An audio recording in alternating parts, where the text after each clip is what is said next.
भारतीय इतिहास अपने में बहुत से रहस्यों को समेटे हुए है, जिनमें इमारतों, किलों और महल इत्यादि का अपना ही एक अलग महत्व है। आज दुनिया में न जाने कितनी ही सुंदर बड़ी बड़ी इमारतों और आवासों का निर्माण किया जाता हो, लेकिन जिस वास्तुकला और तकनीक का प्रयोग इतिहास में किया गया है, उस तरह की वास्तुकला और तकनीक का उपयोग शायद ही आने वाले समय में कभी किया जाए। आज हम आपको ले चलते हैं ऐसे ही एक शहर की ओर, जिसे चारों तरफ से ऐतिहासिक किलों ने घेरा हुआ है, जहां की दीवारें आज भी वही कहानी बयां करती है जो 300 साल पहले किया करती थी। इंदौर से लगभग 90 किलोमीटर दूर मध्य प्रदेश के खजानों में बेशकीमती हीरे की तरह चमकता बड़ा ही सुंदर शहर मांडू, जिसे खुशियों का शहर भी कहा जाता है, यह विंध्याचल की पहाड़ियों पर लगभग 2000 फीट की ऊंचाई पर स्थित है।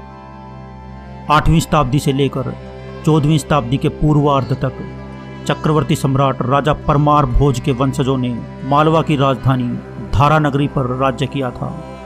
मांडू की स्थापना का श्रेय परमार राजाओं को ही जाता है। राजा हर्ष, राजा मुंज, राजा सिंधु और अंतिम राजा भोज परमार वंश के प्रसिद्ध शासक थे, किंतु उनका ध्यान मांडू की अपेक्षा धार नगरी पर ज़्यादा था। धार मांडू से केवल 35 किलोमीटर दूरी पर है। परमार राजाओं के अभिलेखों में मांडू का उल्लेख मंडप्पा दुर्ग और शाही निवास के रूप में किया गया है। विक्रम संवत के एक शिलालेख के अनुसार 6ठी शताब्दी में मांडू एक समृद्ध और विकसित नगर था। उस समय इसे ऋषि मांडलच्य या मांडवी के नाम से जाना जाता था। पूर्व मध्यकाल में पड़ोसी राज्यों के लगातार आक्रमण की वजह से राजधानी धार से बदलकर मांडू कर दी गई, क्योंकि धार मैदानी इलाके में बसा है, जबकि मांडू पहाड़ी क्षेत्र में, जो कि पूरी तरह सुरक्षित था। परमार शासक समय समय पर परिस्थितियों के अनुसार राजधानी को कभी धार और कभी मांडू बदलते रहते थे। 1300 ईस्वी के आखिर से 1400 ईस्वी तक दिलावर खां गोरी ने मांडू पर शासन किया। उसने मांडू का नाम बदलकर सादियाबाद कर दिया था, जिसका हिंदी अर्थ खुशियों की नगरी होता है।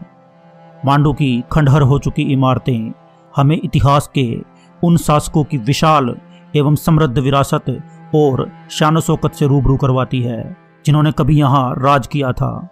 शहर में प्रवेश करने के लिए यहाँ के शानदार एवं विशाल दरवाजे इस तरह स्वागत करते हैं मानो हम किसी समृद्ध शासक के नगर में प्रवेश कर रहे हों। मांडू में लगभग 12 प्रवेश द्वार हैं, जो 45 किलोमीटर के दायरे में निर्मित है। इन दरवाजों में दिल्ली दरवाज़ा सबसे प्रमुख है, जो मांडू का प्रवेश द्वार है।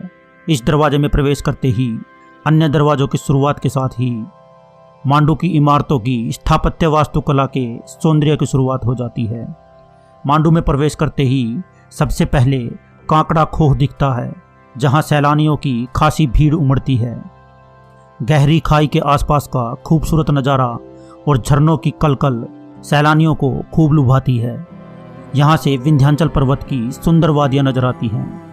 मांडू के प्रमुख दरवाज़ों में आलमगीर दरवाज़ा, रामगोपाल दरवाज़ा, जहांगीर दरवाज़ा, तारापुर दरवाज़ा, कमानी दरवाज़ा, गाड़ी दरवाज़ा आदि अनेक दरवाजे हैं।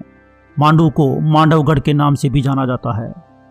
महान कवि अबुल फजल के अनुसार मांडू की नक्काशी इस तरह की गई है कि किसी को भी भ्रमित कर देती है। मांडू के लिए उन्होंने कहा है कि यह पर्स पत्थर की देन है। पहाड़ों व चट्टानों के इस इलाके में ऐतिहासिक महत्व की कई पुरानी इमारतें आज भी समय की कसौटी पर खरी उतरती हैं। मालवा के राजपूत परमार शासक बाहरी आक्रमण से अपनी रक्षा के लिए मांडू को एक महफूज जगह मानते थे। मांडू की बेहतरीन वास्तुकला देखने के लिए दूर दूर से पर्यटक आते हैं। यहाँ की छोटी छोटी पहाड़ियों पर बने खूबसूरत किले हर किसी को अपनी तरफ आकर्षित कर लेते हैं। हालांकि समय के बहाव में इनका सौंदर्य भी बह गया है, किंतु इनका आकर्षण अभी भी उतना ही है। 15वीं शताब्दी में जब यहाँ मालवा का शासन शुरू हुआ, तब बहुत सारे महल बनवाए गए, जैसे जहाज महल, हिंडोला महल और रूपमती महल। मांडू का इतिहास एक विशाल साम्राज्य की कहानी कहता है। अफगान शासक मालवा, मोहम्मद शाह, मुगल और फिर अंत में मराठों ने इस पर राज्य किया। 1732 में मांडू के राजपाट की बागडोर मराठों के हाथ में चली गई थी। मांडू को मांडवगढ़ जैन तीर्थ के नाम से भी जाना जाता है। यहाँ भगवान सुपार्श्वनाथ की पद्मासन मुद्रा में विराजित श्वेतवर्णी सुंदर प्राचीन प्रतिमा है। इस प्रतिमा की स्थापना सन 1472 में की गई थी। मांडवगढ़ में कई अन्य पुराने ऐतिहासिक महत्व के जैन मंदिर भी हैं, जिसके कारण यह जैन धर्म के लोगों के लिए भी एक तीर्थ का स्थान है। मांडू में देखने के लिए बहुत कुछ है, जैसे जहाज महल, हिंडोला महल, नीलकंठ मंदिर, रानी रूपमती मंडप, होशंग शाह का मकबरा, जामा मस्जिद, अशरफी महल, लोहानी गुफाएं और उनके सामने स्थित सनसेट पॉइंट, हाथी महल, दरिया खान की मजार, दाई का महल, दाई की छोटी बहन का महल, मलिक मगध की मस्जिद और जाली महल। इन सब की अपनी अपनी अलग अलग कहानी है।